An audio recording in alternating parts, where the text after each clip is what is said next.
Well, I want to talk for a moment about your course. I think it's very interesting with your background and that you gravitated towards the adaptive strategies. So tell us a little bit about your course and why you were excited to do that and what people will learn when they enroll in your course as part of Pure. Sure. So I think we talked about it, but it's adaptive project management strategies. And Right. we're sitting there preparing other project managers to be ready for the changes that are to come. Right. Again, your projects are going to have an issue. There's going to be a change. Now it's setting yourself up and preparing so you're ready. Don't assume that that is now a big red flag. Oh my gosh, the world's ending. It's not. Right.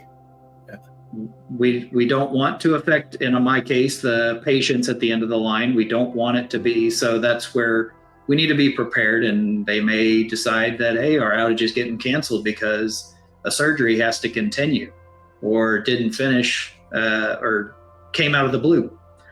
And that's where adaptive project management strategy steps in, and it encourages teams to think outside the box and not rely on just your standard toolkit in project management. There's things that we learn every day, and if you actually look at it in a different perspective, you probably can utilize it in project management, even though it's not project management based. Exactly.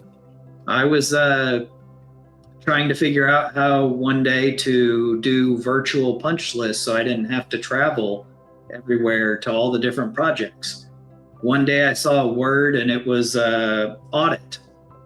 Okay, we think about audits and that auditing is part of day in and day out of a business, but you don't think about it in project management or construction management.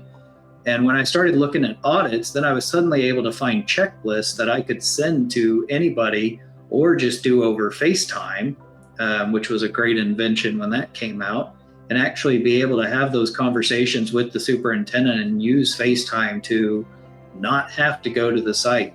And that was taking something that I would randomly found, a word that I randomly saw, and probably a tech site that I was looking for some discount of IT equipment, and taking that word and running with it instead of calling it a punch list or a checklist like most tend to utilize for project management and construction. So I think that's so good that what I worked in the past with an organization or consulted this organization. I'll never forget this old engineer, right? He'd COBOL days and, had the cards, the punch cards, back when I was a rookie. And like this guy had been around forever. And we're trying to figure out, why this piece of hardware wouldn't work. And like, I'm just, I'm a young guy and I'm just going to whatever it is. And he's like, we got to have a clue. You got to start with a clue. You got to start somewhere, and that you have some insight somewhere. And then that sets you on that path of deductive reasoning.